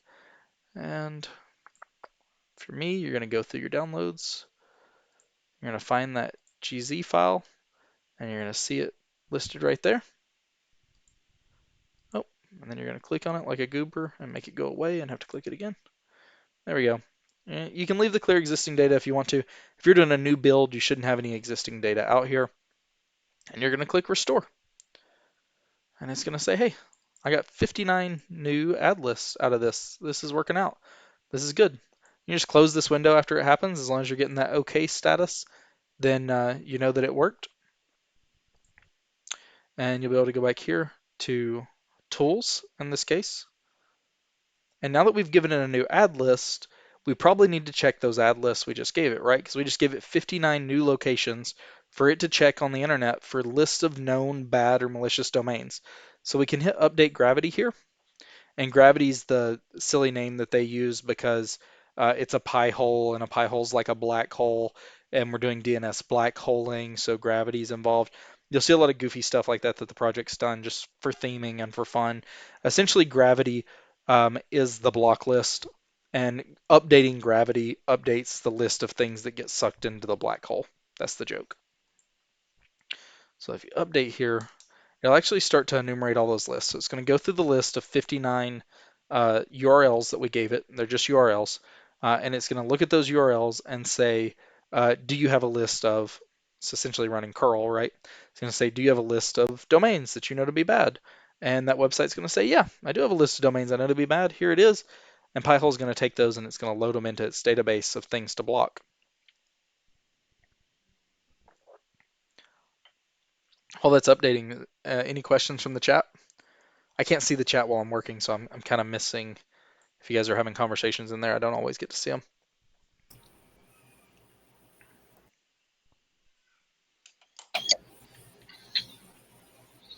Nothing right now?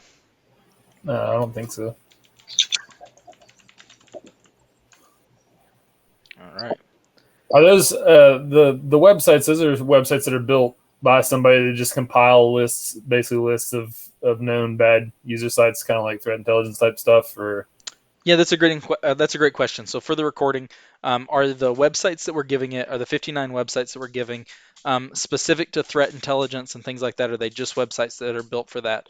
No, not always. So there's nothing stopping you as a business or as an organization or as just a regular Joe Blow from going and standing up a website and saving a text file that's new line delimited, right? So it's they're literally just hosts of a text file that says baddomain.com, enter baddomain2.com, and just like over and over like that, right?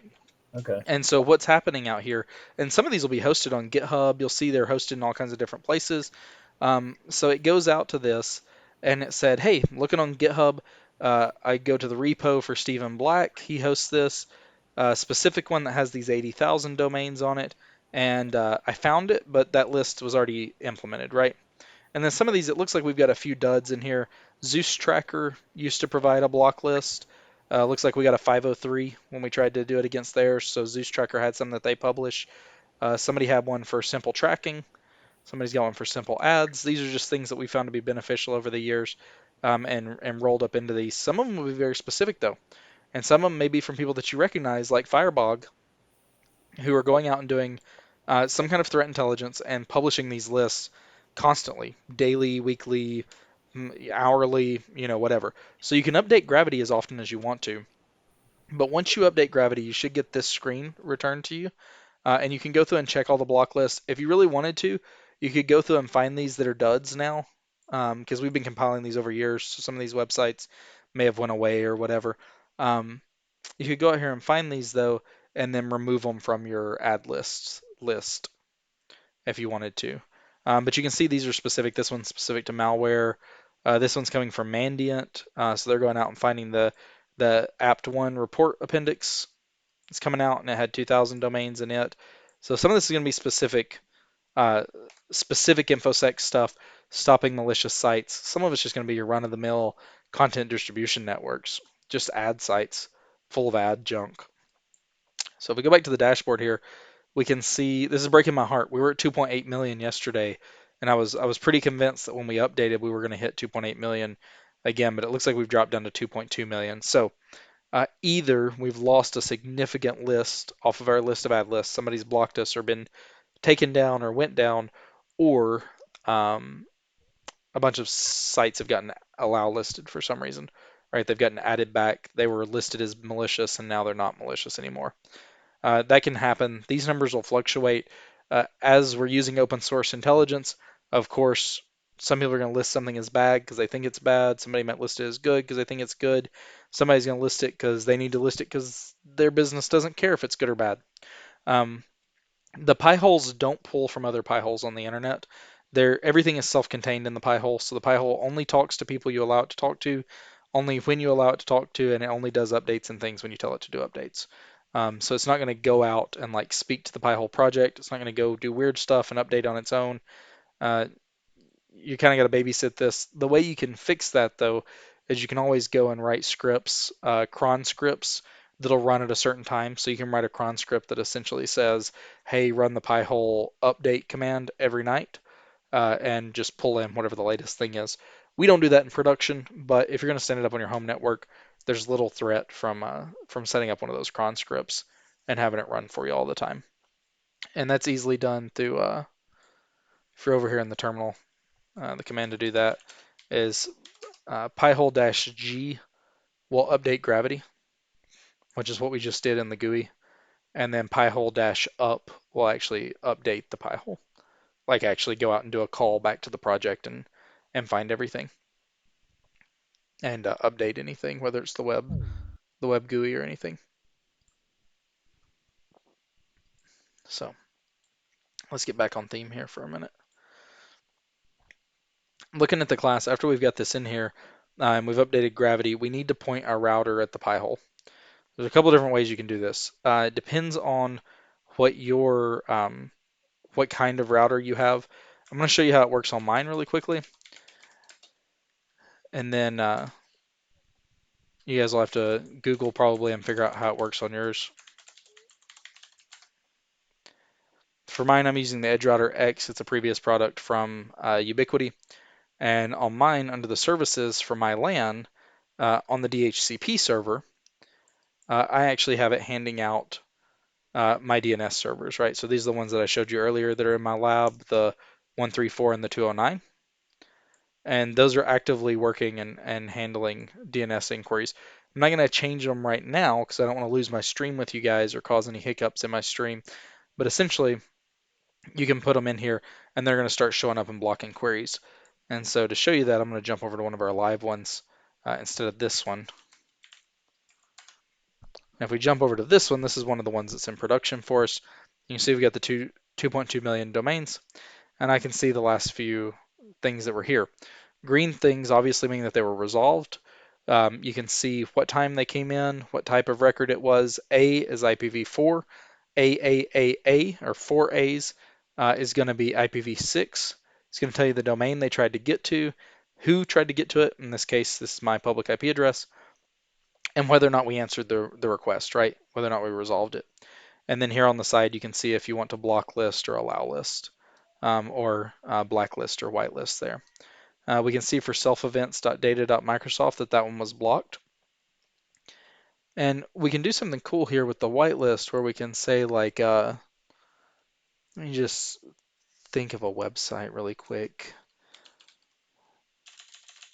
See if I can find the HTTP cats website.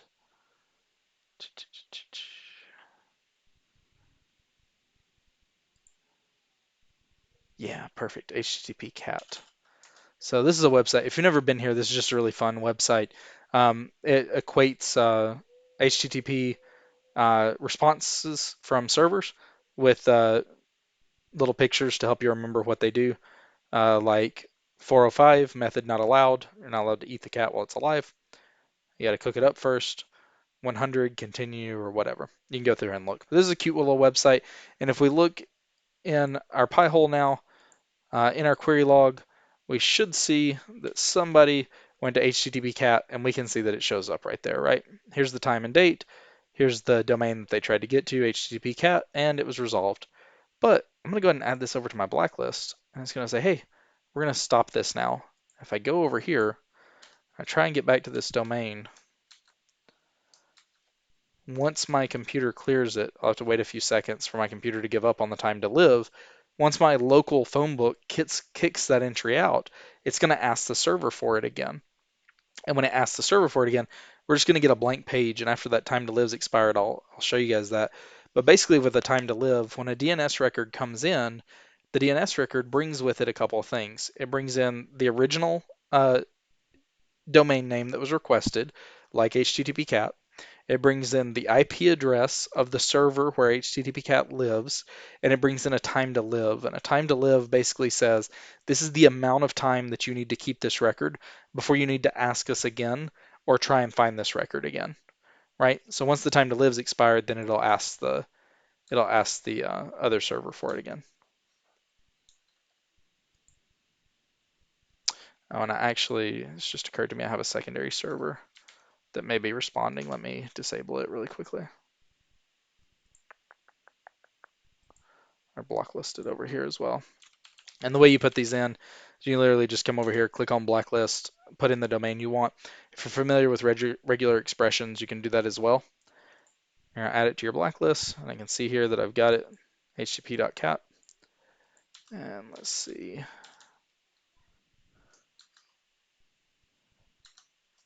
Well, this is just gonna make a liar out of me, isn't it?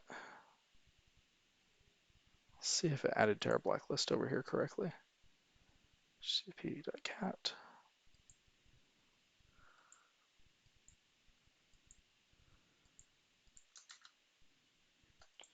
We'll just cut this part out of the video. Can you just go clear your browser cache? And will that I, not? I could, but I'm worried that if I do, that it'll affect my stream because I'm in the middle of live streaming out to it. So I could flush the DNS out as well on my local machine. Let me do that really quickly.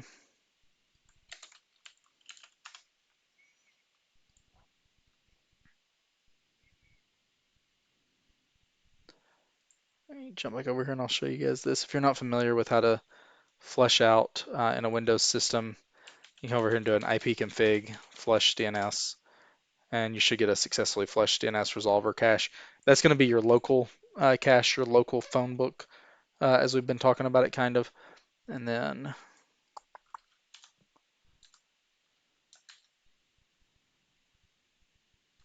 starting to think Edge is just hijacking my stuff here. This is why we don't do live demos.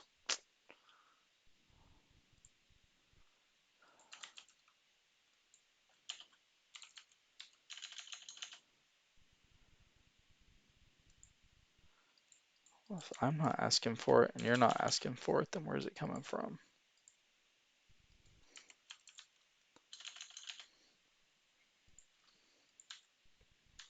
Let me just show you more explicitly. We'll grab something off the block list real quick and we'll just try and go to there, and they'll at least show you what I'm looking for.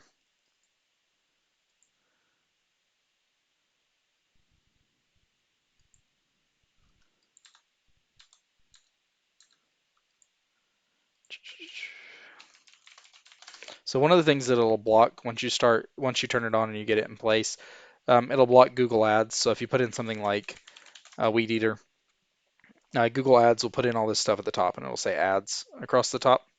And this can actually infuriate people. I've had to explain this to people 100 times over. These are actual ads from Google, right? They're not related to they are related to your search results, but the intention is for you to view them and see them and click on them as ads.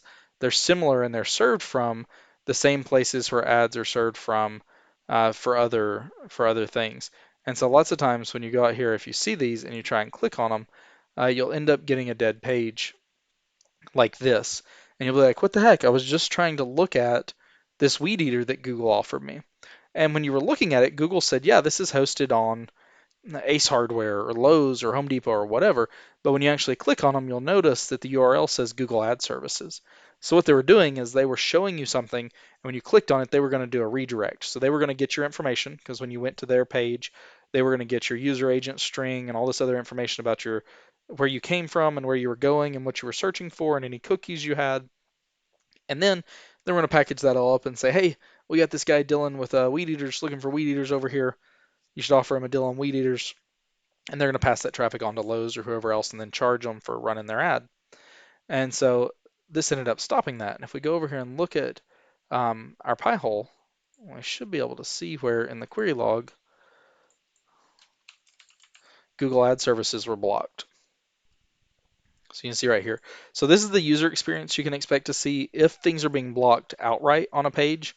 You're going to get a block page like this because essentially the error here is the name was not resolved.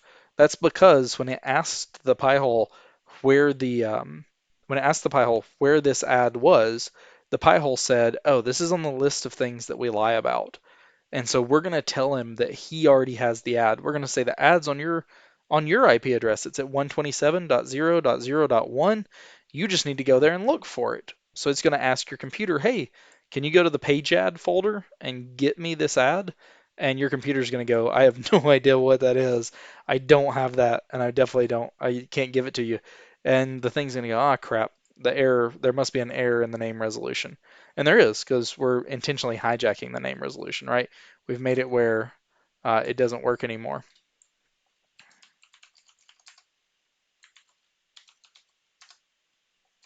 This site just hates me. We're just going to give up on that piece. But anyway, you can allow list and blacklist things or deny list things in your PiHole on the fly, and they'll take effect as soon as that time to live has been elapsed, or once you clear out the cache on whatever's resolving between here and there. So it's possible that my router still has a record for HTTP cat as well, but it's not cleared. Maybe it lasts a little bit longer. But overall, you're going to expect to stop seeing ads. Most of the time, ads stop in mobile games. Most of the time, ads stop for services like Plex and Crackle. Any of those free television services, those ads are usually served up from what's called a CDN, which is a content distribution node, because the content being the video or whatever you're trying to watch is coming from one place, but the ads are being served a million places, so they're being distributed through one of these CDN networks. And the volunteers who work with the PiHole project try and collect that information and get these added in here. I can tell you I see significant increases in load times on my mobile devices when I'm out using a VPN coupled with this. And if you missed that at the beginning, we talked about the options for standing up a VPN server inside your house as well, or in the cloud, and using those private IP addresses, and then telling the VPN service that its DNS service is the Pi-hole as well. Somebody in the chat just said, "Can't believe I haven't done this yet. I have a Raspberry Pi 3 that's literally just sitting around." Yeah, you're absolutely missing out. I cannot tell you what a difference it makes to be able to even just play silly mobile games. To play a mobile game like Bejeweled or something, and in between you lose a life and that thing will pop up and it'll be like, "Oh, you can watch a video or you can die." Most of those games are written where if it can't get to the ad server in order to continue the user experience and not give you a poor user experience, if it can't load the ad, it'll just skip the ad and the counter and let you do whatever the action was, whatever the reward was for the ad or whatever. So there's a number of mobile games that the games are free, but they're supported by ads, and this blocks the ads. And you might say, like, "Justin, this isn't fair, like you're blocking out the stuff." If that's the case and you feel that way, don't stand up one of these things. Don't block ads on your network. Um, but back to the slides that we had early on, we know that blocking ads saves lives. Now I joke, it doesn't actually save lives. However, it has the potential to. We know that ransomware cases are on the rise globally. We know that the ransom costs are going up, and we know that ransomware actors are getting more brazen on the things that they attack, including healthcare systems. If there's anything that tells you about the state of the U.S. government, it's that the U.S. government waited until a pipeline was attacked before they took legitimate action against ransomware actors. Hospitals have been broken previously. In the last few weeks, there was actually an entire cloud-based cancer treatment group that was doing cancer treatment across the U.S. and they had to stop providing cancer treatment to all of their patients because they couldn't access the patient records. They had got ransomwared and they had to transfer those patients from the cancer care facilities that they were participating with to other facilities that weren't crypto locked or that weren't being ransomwared. And a lot of this stuff that we're seeing In the reports from like Red Canary and Verizon on where attacks come from, a lot of it's advertising and malicious URLs that can be blocked by running one of these black holes or these DNS black holes on your network, whether it's a home network, enterprise network. If you're responsible for a 100-person shop, and you can go to your boss and you can say, hey, I have a 100% guaranteed way to stop some malicious drive-bys, right? Some malicious DNS attacks. I have a way that will cost us, a couple bucks a month for a cloud server or a server that we've got sitting in the corner that's got a couple gigs of RAM that we can throw in it and get it stood up on the network. And I can guarantee that we can stop some stuff. Be honest and upfront with them. Tell them, you're going to block some stuff that you don't mean to block. You're going to have to go in here and find stuff and allow list it, right? I've got a list of allow listed things. Now, this is specific to my home, so I don't encourage you to use this one. The backup of my server that I gave you is one that serves my home. So you'll see some stuff in here that I didn't want to block, like I have some Philips smart bulbs, and my Philips smart bulbs quit working because my PiHole blocked them. So I had to come in here and write an explicit rule and say, hey, don't block www. Whatever this is .philips.com. It's also another thing I want to bring to your all's attention. If you're going to use wildcards in your domains, that's totally legitimate. There's totally a business case for doing that, especially if you have something like yourdomain.com. And so I want to point this out though. If your company is company.com and you put that in as the allow list, and I'm a bad guy, I'm going to do something really cool like this. I'm going to come along and register evilcompany.com. And your allow list is going to look at this, well, presuming when you put it in that you put it in with a star, right? So you said, hey, anything from my company, go ahead and allow it through because it's for my company. Well, if I'm a bad guy, I'm going to come through and I'm going to look and say, wonder what happens if I register evilcompany.com. Well, your rule says anything company.com, so it's going to let it through. So one of the things that we can do to combat this is if you're going to start using wildcards and you're going to start allow listing individual domains or swaths of domains, right? You want to do things like star.company.com. Uh, Most likely your DNS registrar, whoever you've bought your name from for your company, is going to protect your name.com, whatever that name is, and they're not going to allow subdomains to be registered to that without your all's permission. And so it's unlikely that they're going to be able to easily circumvent things that you're doing like DNS blackholing. Now, additionally, this isn't an end-all be-all, right? This isn't like the ultimate solution. This isn't going to guarantee that your company doesn't get crypto locked or that you don't get malvertising or that you don't get some kind of crazy ransomware on your system. This is just another piece, like we talked about when we were building up our server, of ensuring that our enterprise and our home networks are safe and reliable and that people can trust them when they use them, right? You should be doing all the other good things like putting a password on your Wi-Fi, right, and making sure that you know and can enumerate the objects that are connected to your Wi-Fi, knowing if new things come onto the network, knowing that when new things come onto the network that they are directing logs and DNS things and queries to the right place, like something that you control. So this is just all part of a defense in depth model. So if you guys have any questions, you can hit me up on Twitter at IAin'tShootin. You can find my GitHub for this class and the links in the chat or in the class documents, along with a complete walkthrough on how to stand this up for yourself at home and how to use this. And I'll open it up for questions now, and then we'll close out. I appreciate you guys hanging out with us tonight. I know this was a long one.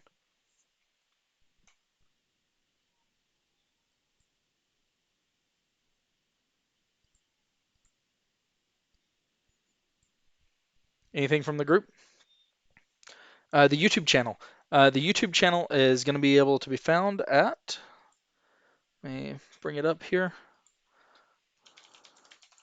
and this will be on there. Just a moment. Black Hills Information Security. No, I wish John Strand, if you see this and you want to give me a job, you just let me know, man. I'm there in a heartbeat. I don't know my own YouTube channel apparently. Um,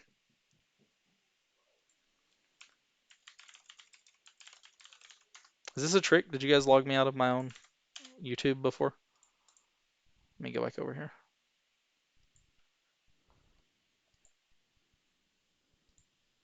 Should be I ain't shooting mister, but when I went to pull it up, it's giving me grief. So let me log into my.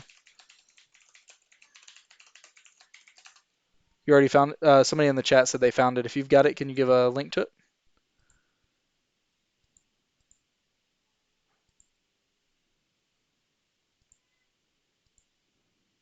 If you guys are wondering what I'm doing, I'm going to my password vault, which you guys should be using as well, and logging into my Google account. There we go. So it's I ain't shooting mister. It's got some kind of crazy URL for the name. We just set this channel up to start doing these kind of streams. So this will be up there in a couple hours. It should be up tomorrow at the latest. Uh, Feel free to send it out to your friends. Um, Feel free to share it around wherever, leave comments, all that good stuff. We did a previous class last week on an introduction to sysinternals for sysmon and procmon. If you've not used those are great things. It's another free product. It's not open source exactly. It's something that Mark Rusovich wrote before he went to work for Microsoft, and then he ended up working for Microsoft and becoming Azure's CTO. Dude's a genius. Essentially wrote a tool that would allow you to look into the Linux or the Windows kernel at any time and be able to find out exactly what system calls were going on in the Windows kernel, and then record those to the security log so that you could report on them and you could see exactly what was going on. And that class will actually walk you through how to set up Sysmon, which is a system monitor, which allows you to build rules and look for specific events to occur in the kernel, and then also allows you to set up Procmon.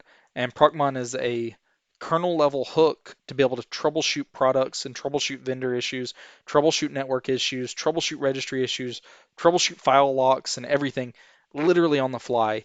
And that class was super cool. We had a lot of fun digging into that. If you've ever thought about doing anything with malware, a really common way to get started looking at malware is to get a virtual machine, uh, cut off all of its interfaces so that it can't talk outside of the virtual machine, and then put Procmon on that device, execute your malware on the device, and then let Procmon run and record everything that happens. And it'll tell you every file it touches. It'll tell you every file it creates, every file it reads, every network call that it tried to do. It's a great, easy, free way to make your enterprise more secure, or even just your home laptop. If you want to figure out what your laptop's doing and know if anything's crazy is happening, go ahead and install Sysmon on it, write some rules, and find out what your laptop's doing. Anyway, I appreciate everybody tonight. Thank you guys for your time. I'm going to go ahead and end the stream here, and we'll have the video up in the next few hours.